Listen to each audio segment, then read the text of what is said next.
4分，身體係3分，手腳係2分，4-3-2。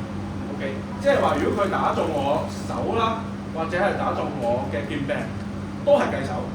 劍柄位置計手，格係防守位置，呢個係得分位置，呢個係對方嘅得分位置。咁所以如果俾人打中，係即刻嗌停，係當手計。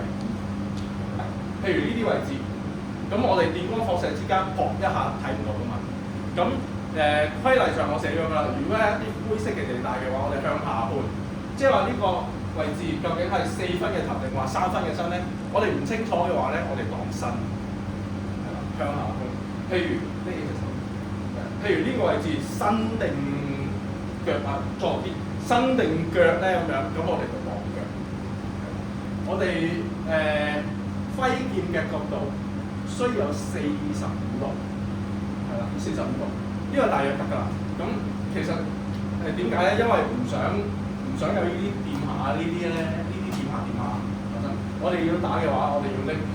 其實45度好易過嘅，拎起已經係45度。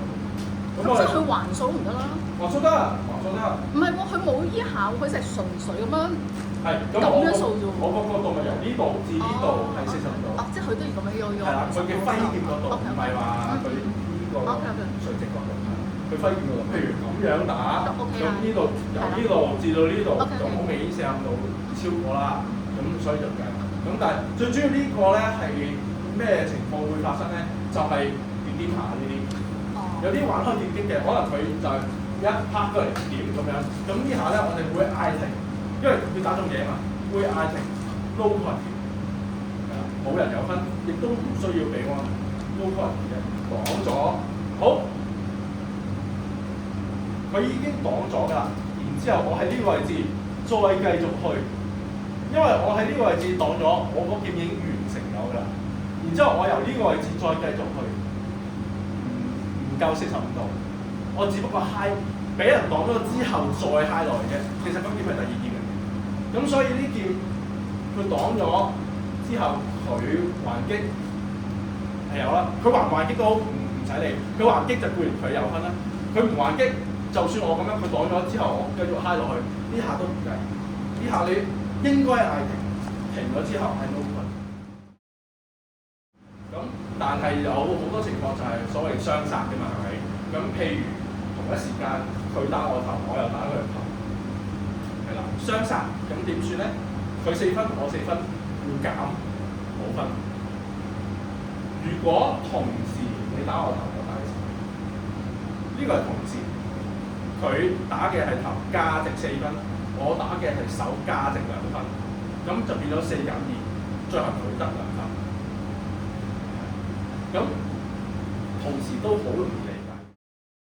佢打中我，譬如打中手，我喺1/4秒之後，我打中翻佢。假設係隻手先算。嗱，呢個唔係 double，呢個係後擊。咁個計翻係點計咧？佢打中先，所以佢得2分。我後擊。雖然係中手，手係價值2分啊嘛，但係我後擊要先減佢1分，即係話佢2分，我1分，咁然之後互減，佢得1分。你打我隻手先，逼8，好，你打中我個頭4分嘛，4分減1分係3分嘛，咁佢打中你手2分嘛，所以減即就你有1分。呢個係一個比較特別嘅情況嚟嘅。明明係佢打中我先，但係最後係我得1分，因為我打中嗰個價值值4分，減1 3分。咁所以如果佢打中手，我後擊中身，咁咪冇分咯。如果佢打中手，我後擊中手，咁就我識啦，咁就佢啦。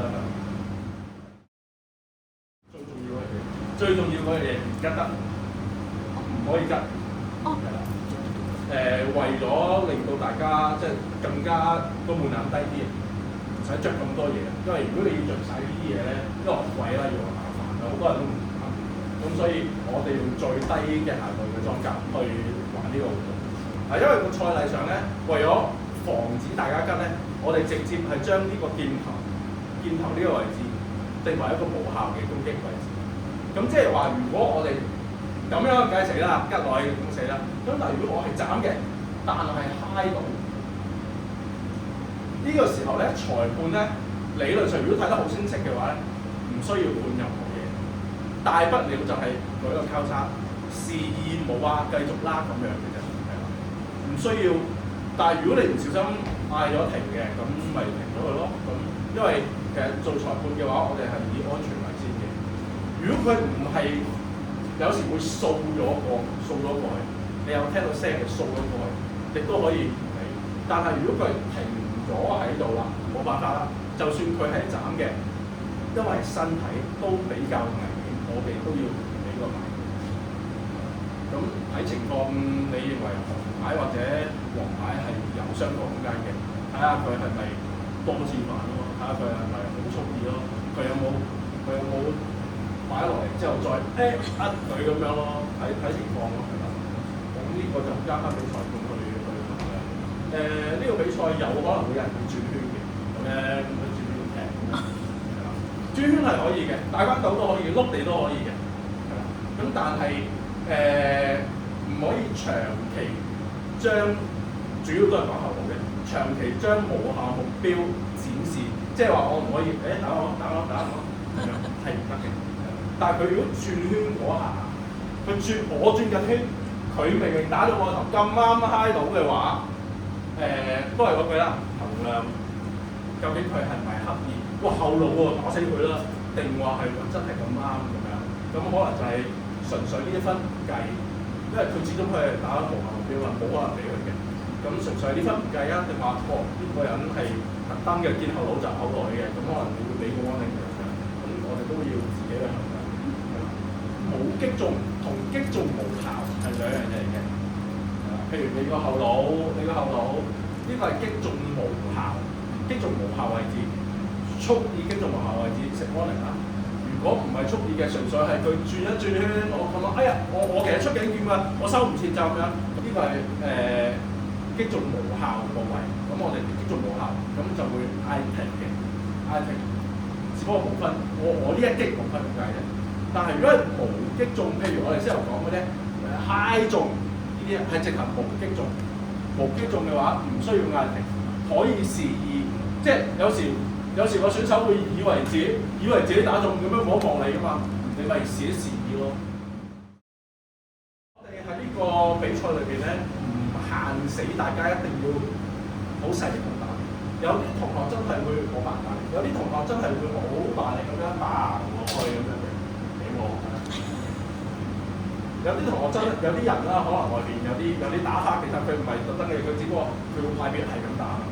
咁我哋唔限制暴力嘅，除非你見到佢帶有情緒，講晒粗口，你媽媽咁樣，咁呢啲我哋就會安寧。咁但係如果佢純粹就係我玩開嗰個派別，我就係咁樣炸落去㗎啦，咁樣，咁睇到佢好大力喎，咁但係我哋唔應該安寧。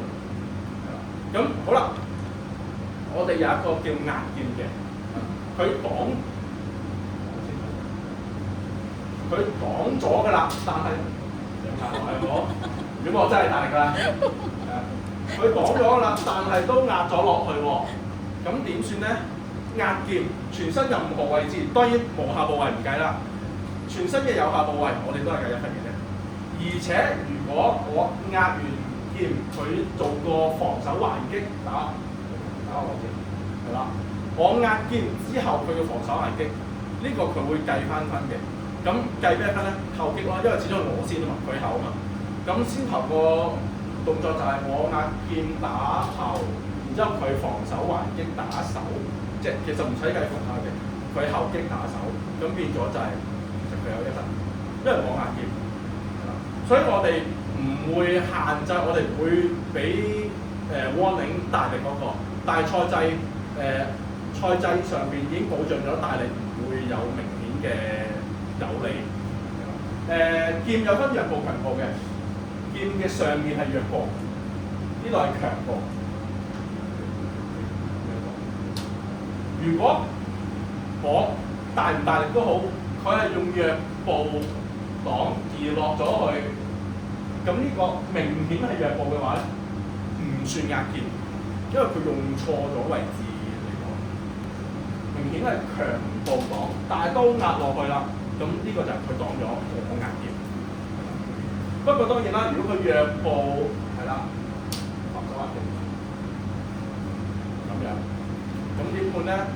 因為佢嗰下用弱步擋，所以我係打中頭，唔係壓劍。然之後佢 after blow 佢後擊中我手，咁佢擊中手1分啊嘛，我投3分，我投4分啊嘛，咁最後我得3分。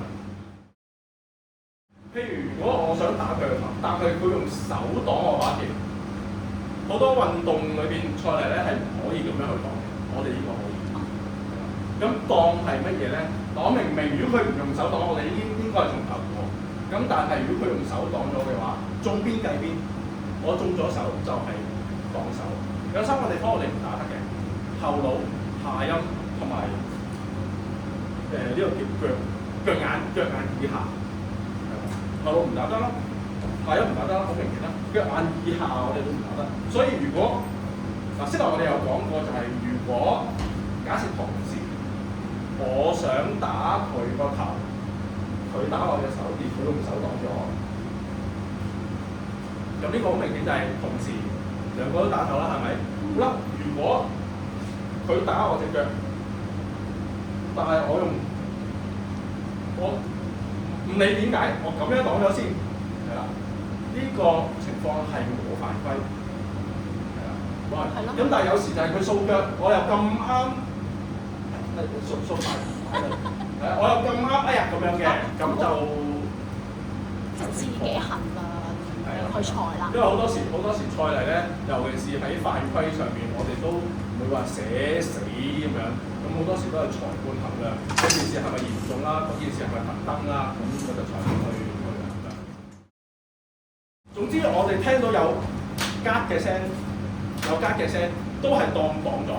可能其實佢嗰把劍咧係中吉之後揩到隻手嘅，但係因為其實有吉，佢係應該擋咗。咁我哋只要聽到有吉聲，我哋都擋咗。除非係防咁樣，咁呢啲就好清晰啦。出界嘅定義咧？踩界唔係出界，咁樣唔係出界，直至有一隻腳喺界外邊完全落地先出界。就算佢明明係咁樣啦，都未出，都未出，係啦。咁當一輪兩隻腳出晒就我有講啦，我哋只需要有一隻腳出晒界，踩落地下就即刻係出界。不論對方係打佢跌衫啦，定話佢自己無端端跌衫，我哋都全部計跌衫。跌衫嘅話，直接對面得分。你媽媽啦咁樣，而佢又跌咗落地下嘅話，咁因為我好明顯個意向係爆佢把劍嘅，所以其實就唔會計佢跌衫，就係冇成功。打中自己，明顯地打中自己膊。咁樣計分，即刻嗌停，自殺2分，對方2分，當然係對方2分。咁但係有著情權嘅就係有時咧打下純粹咁樣嗨一嗨咁樣嘅，多一句嗨嘅我哋唔計，嗨嘅我哋唔計。就算我哋正常咁樣打，唔使做，就算我咁樣打，咁樣嗨過之後又打唔到佢身喎，喺度咁樣過。其實我哋如果真係好細微嘅話，我哋都唔計嘅。講緊係好細微啊。咁但係如果係咁樣㗎，因為有聲啦，已經唔係好細微。嗰個細微係細到係再細。呢啲有時有啲披口㗎嘛，有時有啲披口呢啲㗎嘛。呢啲位置咧，呢啲位置咁樣咁啊嗨過呢啲聲咧，我哋就唔計。打我攞。跟住撳咗落去，我自己落，係啦，咪壓劍咯。唔係啊，咁如果佢攻擊，如果係佢自己打自己算唔算自殺？咁樣，然之後佢又冇壓落嚟，但係我彈咗落嚟，咁樣自殺。你個好擋咗，哎呀，係啦，咁就我自殺。着斗篷我哋會俾佢着斗篷，但係都係有句明顯嘅打中斗篷，我哋計分。咁打中咩計咩咧？有時可能有條雞毛咁喺度嘅，咁喺個頭嗰度伸出嚟嘅，我哋計頭；喺個身嗰度伸出嚟嘅，我哋計身。成條斗篷都係當身。即係好長冇錯嗰啲咧。冇錯，佢由邊度伸延出嚟嘅，我哋就計邊度。係啦，如果嗰條毛係 cover 咗，因為佢嗰條毛係有效部位，用有效部位 cover 第二個有效部位嘅話，係計打中嗰個位。